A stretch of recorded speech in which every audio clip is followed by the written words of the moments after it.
ओम शांति। ओम शांति। आज की तारीख है 26 मई 2022। साकार महावाक्य। बाबा कहते, मीठे बच्चे, विजय माला में आना है तो निश्चय बुद्धि बनो। विजय माला में आना है तो निश्चय बुद्धि बनो।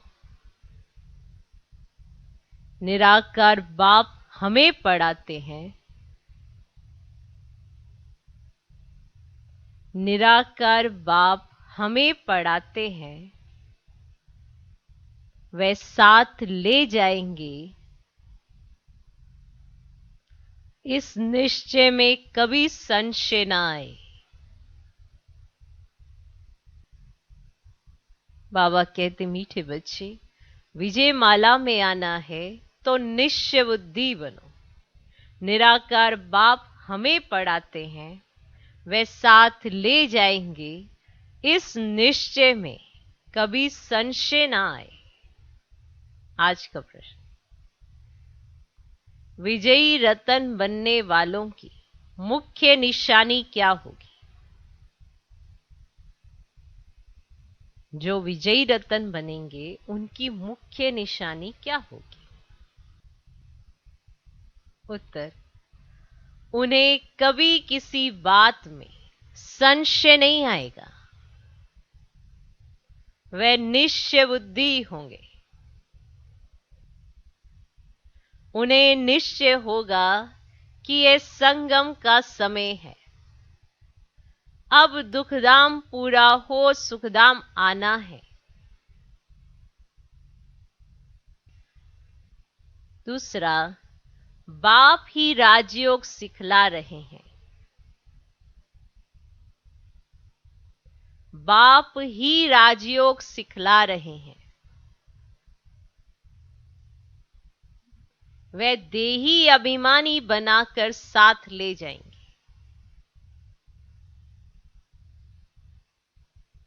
वे देही अभिमानी बनाकर साथ ले जाएंगे। वे अभी हम आत्माओं से बात करते हैं। वे अभी हम आत्माओं से बात करते हैं। हम उनके सम्मुख बैठे हैं। हम उनके सम्मुख बैठे हैं। तीसरा, परमात्मा हमारा बाप भी है।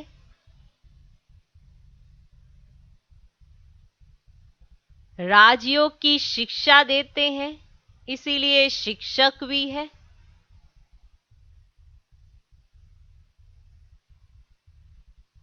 और शांति धाम में ले जाएंगे, इसलिए सतगुरु भी है।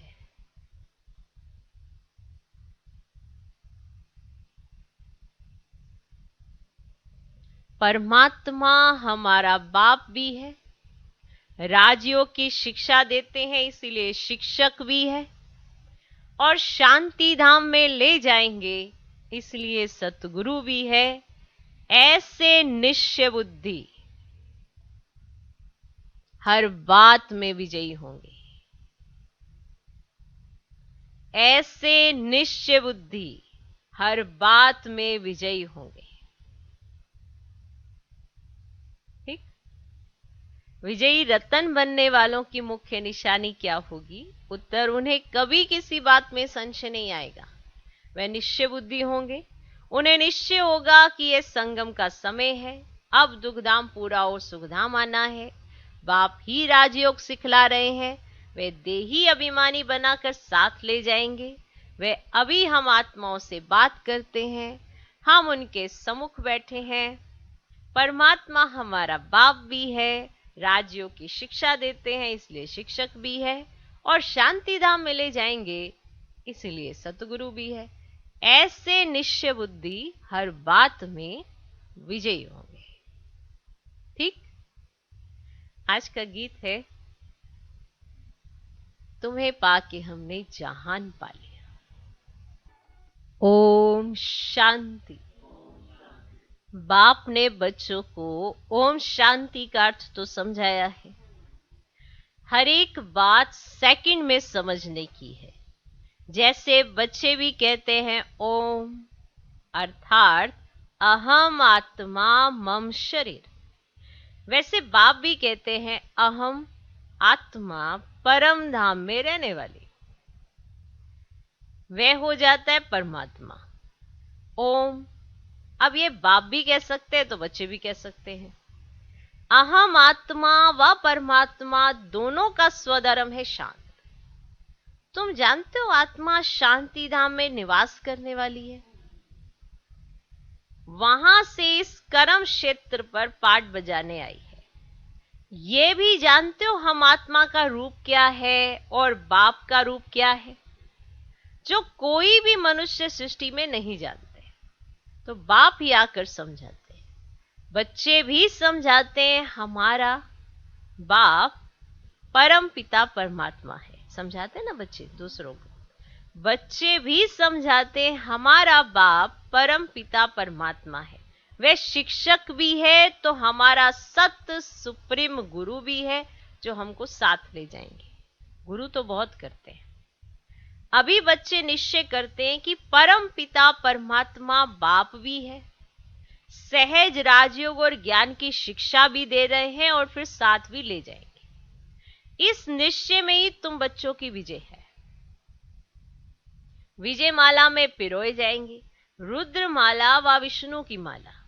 भगवान उवाच, मैं तुम बच्चों को राजयोग सिखलाता हूं। तो टीचर भी हो गया।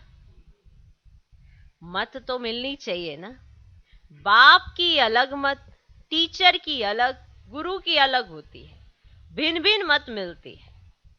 ये फिर सभी का एक ही है, इसमें संशय आदि आने की तो कोई बात ही नहीं है। जानते हो हम ईश्वर की फैमिली अथवा वंशावली हैं।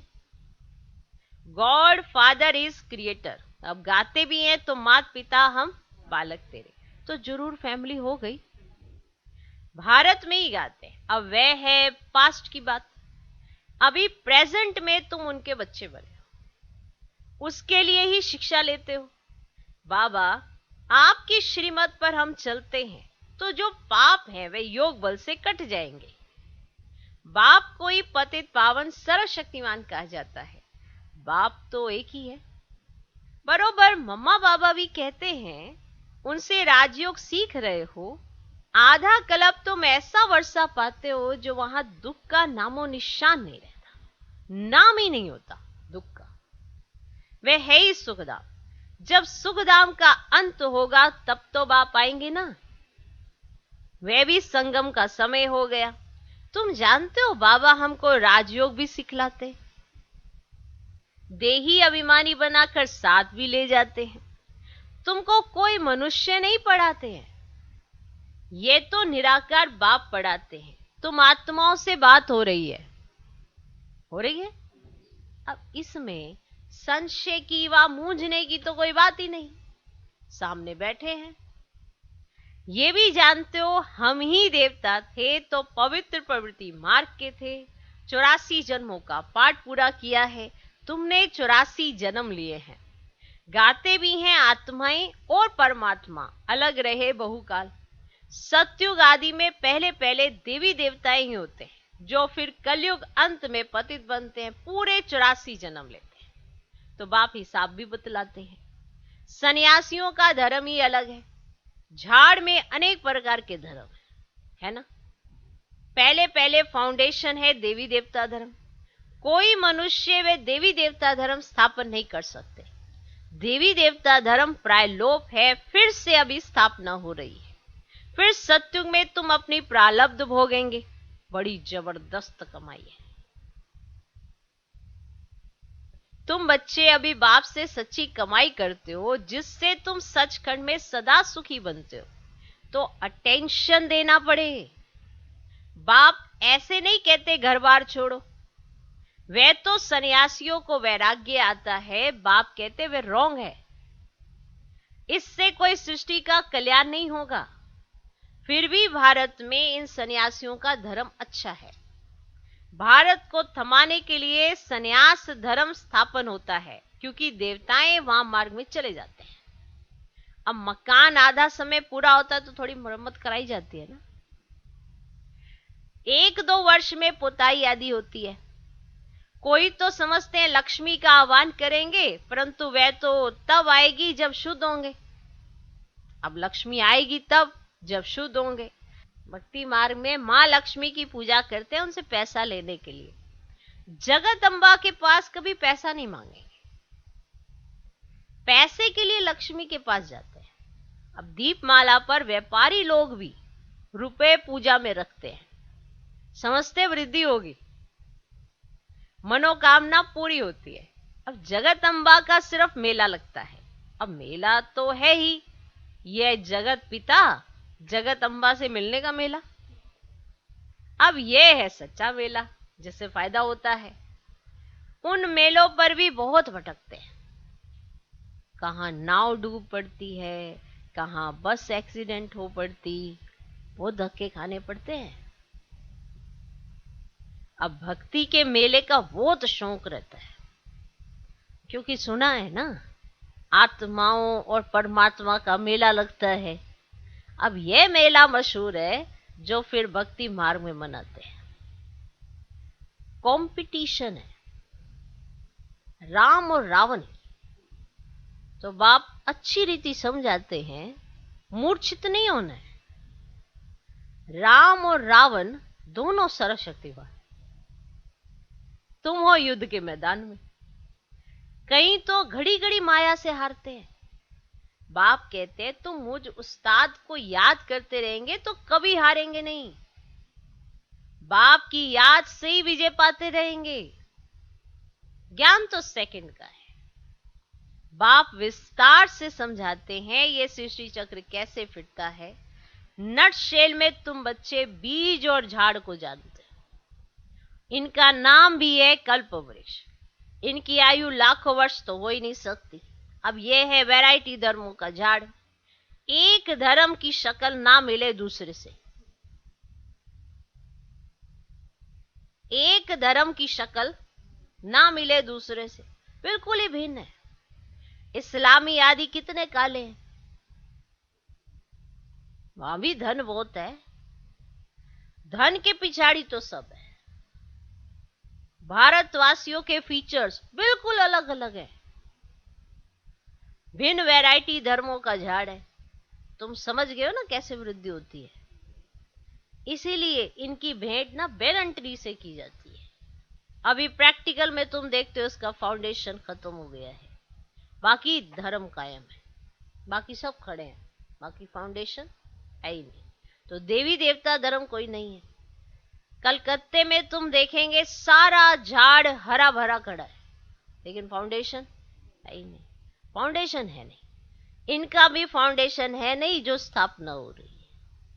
अब हो रहा है ना स्थापन, देवी देवता धर्म अब स्थापन हो रहा है। बच्चे समझते अब नाटक पूरा होता है। अब वापिस चलना है बाबा के पास, चलना है तो मेरे पास आ जाएंगे। ये भी जानते हैं सिवाय भारत के और कोई खंड स्वर्ग बन नहीं सकता। अब गाते भी है प्राचीन भारत, परंतु गीता में कृष्ण का नाम डाल दिया है। बाप कहते श्री कृष्ण को तो पतित पावन कोई कहेंगे ही नहीं, निराकार को मानेंगे। अब कृष्ण तो सत्य का प्रिंस है, उस नाम रूप देश में फिर कृष्ण स्वर्ग में ही तो आएगा ना। वही फीचर्स भी थोड़े ही हो सकते हैं, तो एक एक के फीचर्स अलग अलग है, कर्म भी सबके अलग अलग है। अब ये अनादि ड्रामा बना हुआ है, हर एक आत्मा को पाठ मिला हुआ है। आत्मा अविनाशी है, बाकी ये शरीर विनाशी है। मैं आत्मा एक शरीर छोड़ दूसरा लेता हूं, परंतु ये आत्मा का ज्ञान भी कोई को नहीं है। बाप आकर नई बातें सुनाते हैं ना, मेरे सिकिलदे बच्चे। तो बच्चे भी कहते हैं बाबा 5000 वर्ष में आपसे मिले, योग बल से तुम सारे विश्व के मालिक बनते हो। पहली हिंसा है 1-2 पर काम कटारी चलाना, यह भी समझाया गया है। बाहुबल की लड़ाई से कभी भी कोई विश्व का मालिक बन ही नहीं सकते, जबकि योग बल से बनने वाले हैं। परंतु शास्त्रों में फिर देवताओं और दैत्यों की युद्ध दिखाई है। अब वह बात ही नहीं, यहां तुम योग बल से जीत पाते हो बाप द्वारा। बाप है विश्व का रचयिता, सो जरूर नई विश्व ही रचते हैं। लक्ष्मी नारायण नई दुनिया स्वर्ग के मालिक थे। हम ही स्वर्ग के मालिक थे, फिर 84 जन्म ले पतित वर्थ नोट पैनी बन पड़े हैं। तो अब तुमको ही पावन बनना है। भक्त तो बहुत है, परंतु जास्ती भक्ति किसने की है? किसने की है? जो आकर ब्राह्मण बनते हैं, उन्होंने ही शुरू से लेकर भक्ति की है, वही आकर ब्राह्मण बनेंगे। प्रजापिता सूक्ष्म वतन में तो नहीं है, प्रजापिता सूक्ष्म वतन में तो नहीं है ना। अब एक तो ब्रह्मा है ना, प्रजापिता नहीं है। प्रजा नीचे है तो प्रजापिता नीचे है, तो प्रजापिता सूक्ष्म वतन में तो नहीं है। ब्रह्मा तो यहाँ चाहिए ना, जिसमें प्रवेश करते हैं। तुम जानते हो जो बाबा मम्मा यहाँ है वे वहां है। तुम जानते हो जो बाबा मम्मा यहाँ है वे वहां है। ये बातें बड़ी अच्छी समझने की हैं, बड़ी समझने की नहीं, बड़ी अच्छी समझने की हैं। डायरेक्शन बाबा देते रहते हैं, ऐसे ऐसे तुम सर्विस करो। बच्चे नई नई इन्वेंशन निकालते हैं। कोई चीज की कोई इन्वेंशन करते तो कहेंगे ना कि कल्प पहले भी इन्वेंशन निकाली थी, फिर उनको इम्प्रूवमेंट किया जाता है ना। स्वर्ग और नरक का गोला जो बनाया ये बहुत अच्छा है, बाबा को बहुत पसंद है। अब कृष्ण तो सभी को बहुत प्यारा लगता है, परंतु उनको ये पता ही नहीं कि यही नारायण बनता है। अब यह युक्ति से समझाना है, तुम्हारा ये गोला ना बहुत बड़ा होना चाहिए, एकदम छत जितना बड़ा। अब जिसमें नारायण का चित्र हो, कृष्ण का भी हो, बड़ी चीज मनुष्य अच्छी रीति देख सकते हैं ना। अब जैसे पांडवों के कितने बड़े बड़े चित्र बनाते हैं। पांडव तो तुम हो ना, यहां बड़े तो कोई है नहीं। जैसे मनुष्य होते 6 फुट वाले, ऐसे ही है। ऐसे मत समझो सत्युग में आयु बड़ी होती है इसलिए लंबे शरीर वाले होंगे, कि वहां पे आयु बड़ी होती है तो शरीर भी ऐसे 12-12 फुट हो जाएंगे। ऐसे नहीं समझो कि वहां ऐसे कोई लंबे शरीर वाले होंगे। जास्ती लंबा मनुष्य तो शोभता ही नहीं। देखो बाबा है ना अपने बच्चों से कितने वरना साधारण रीति, जास्ती लंबा मनुष्य तो शोभता ही नहीं, अजीब सा लगता है ना। ऐसे नॉर्मल होना, नॉर्मल ठीक है। जास्ती लंबा ऐसे 8-8 फुट के ऐसे मन अच्छा नहीं लगता। तो फिर वहां देवी देवता इतने फुट के क्या करेंगे? तो जास्ती लंबा मनुष्य तो शोभता नहीं। तो समझाने के लिए ना बड़े बड़े चित्र चाहिए, है ना, देखते ही सबको समझ में आता है। सत्य का चित्र भी फर्स्ट क्लास बनाना है। अब इसमें लक्ष्मी नारायण का, नीचे राधे कृष्ण का भी देना है। अब यह है प्रिंस प्रिंसेस, ये चक्र फिरता रहता है। ब्रह्मा सरस्वती फिर लक्ष्मी नारायण बनते हैं, हम ब्राह्मण सो फिर देवता बनते हैं। ये अभी जानते हैं, हम सो लक्ष्मी नारायण बनते हैं, फिर हम सो राम सीता बनेंगे, ऐसी राजाई करेंगे। तो बच्चे ऐसे चित्रों पर बैठ के इसको समझाएंगे तो बड़ा मजा आएगा ना। बड़े बड़े चित्रों पर ऐसे समझाने में बड़ा मजा आएगा। कहेंगे तो बड़ा फर्स्ट क्लास ज्ञान है। बरोबर हठ योगी तो यह ज्ञान दे ना सके। और सतयुग में पवित्र प्रवृत्ति मार्ग था, अब यह अपवित्र। बाप बिगर वेद का वर्ष देखो बच्चे कोई दे ना सके। जानते हो बाबा हमको विश्व का मालिक बनाने की शिक्षा दे रहे हैं। वे अच्छी रीति धारण करना चाहिए। पढ़ाई से मनुष्य बहुत ऊंच बन जाते हैं। तुम भी अभी अहिल्या कुब्जा आदि हो, बाप बैठ पढ़ाते हैं, जिस पढ़ाई से फिर तुम विश्व के मालिक बनते हो। वाह! तो ज्ञान का सागर भी वह है। तो अब बाप कहते हैं अपने को अशरीरी समझो, नंगे आए थे वे नंगे जाना है। तुम जानते हो ये हमारा 84 का चक्र पूरा होना है। ये तो बड़ा वंडरफुल है। इतनी छोटी आत्मा में कितना बड़ा भारी पाठ भरा हुआ है जो कभी मिटने का नहीं है। इनकी ना आदि है ना अंत है। कितनी वंडरफुल बात है। हम आत्मा 84 का चक्कर लगाते हैं, इनका कभी अंत नहीं होता। अब हम पुरुषार्थ कर रहे हैं, इसमें सारी नॉलेज है। अब स्टार की भी वैल्यू होती है। अब स्टार जितना तीखा उतना दाम जास्ती। अब इस एक स्टार में कितना ज्ञान, सारा ज्ञान है। एक स्टार में कितना सारा ज्ञान है। तो गाते भी तो है ना, भृगुटी के बीच में चमकता है गजब से था। अब इस एक स्टार में कितना सारा ज्ञान है और वंडरफुल है ना। तो इस वंडर को तुम जानते हो। तो बाप कहते मैं भी स्टार हूं, जिसका साक्षात्कार भी हो सकता है। हो सकता है मेरा भी साक्षात्कार तुमको हो सकता है। मैं स्टार हूं ना, तुम भी स्टार हो। मैं भी स्टार, तुम भी स्टार। अच्छा चलो, मेरा साक्षात्कार तुमको हो सकता है, परंतु सुना है ना वह बहुत तेजोमय अखंड ज्योति है, सूर्य मिसल है। तो बाबा अगर स्टार रूप दिखाए तो माने ही नहीं कि तेजी नहीं है, ये बाबा नहीं। तो बाबा कहते अगर बाबा सिर्फ स्टार रूप दिखा दे तो कोई माने ही नहीं। ऐसे बहुत ध्यान में जाते हैं तो तेजोमय जो कहते हैं ना वह साक्षात्कार हो जाता है। अभी तुम समझते हो कि परमात्मा स्टार मिसल है, समझते हो? अच्छा चलो, समझा। स्टार मिसल है। अच्छा, मीठे मीठे सिकिलदे बच्चों प्रति माता पिता बाप दादा का याद प्यार और गुड मॉर्निंग। रूहानी बाप की रूहानी बच्चों को नमस्ते। हम रूहानी बच्चों की भी रूहानी बाप को नमस्ते नमस्ते नमस्ते। Good morning good morning good morning. धारणा के लिए मुख्य सार, धारण करने के लिए ये जो सार रूप में बताया जाता है वो धारण करने के लिए बताया जाता है। सचखंड का मालिक बनने के लिए बाप से सच्ची कमाई करनी है।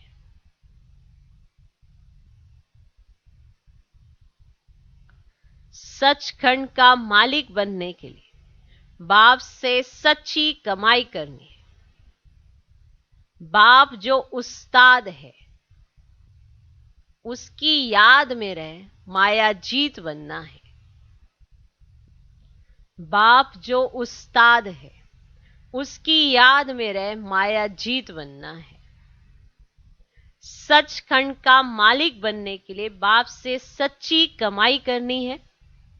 बाप जो उस्ताद है उसकी याद में रहे माया जीत बनना है। दूसरा पॉइंट, बाप से बेहद का वर्षा लेने के लिए बाप से बेहद का वर्षा लेने के लिए बाप की जो भी शिक्षाएं मिलती हैं उन पर पूरा ध्यान देना है। बाप से बेहद का वर्षा लेने के लिए बाप की जो भी शिक्षाएं मिलती हैं उन पर पूरा ध्यान देना है। उन शिक्षाओं को अच्छी रीति धारण करना है। उन शिक्षाओं को अच्छी रीति धारण करना है। बाप से बेहद का वर्षा लेने के लिए बाप की जो भी शिक्षाएं मिलती हैं उन पर पूरा ध्यान देना है। उन शिक्षाओं को अच्छी रीति धारण करना है। आज का वरदान, सदा ऊंची स्थिति के श्रेष्ठ आसन पर स्थित रहने वाली माया जीत महान आत्मा भव। सदा ऊंची स्थिति के श्रेष्ठ आसन पर स्थित रहने वाली माया जीत महान आत्मा भव। जो महान आत्माएं हैं वह सदैव ऊंची स्थिति में रहती हैं। ऊंची स्थिति ही ऊंचा आसन है। जब ऊंची स्थिति के आसन पर रहते हो तो माया आ नहीं सकती। वो आपको महान समझकर आपके आगे झुकेगी, वार नहीं करेगी, हार मानेगी। जब ऊंचे आसन से नीचे आते हो तब माया वार करती है। आप सदा ऊंचे आसन पर रहो तो माया के आने की ताकत नहीं, वे ऊंचे चढ़ नहीं सकते। आज का स्लोगन, शांति का दूत बन, सबको शांति का दान दो। यही आपका ऑक्यूपेशन है। शांति का दूत बन, सबको शांति का दान दो। यही आपका ऑक्यूपेशन है।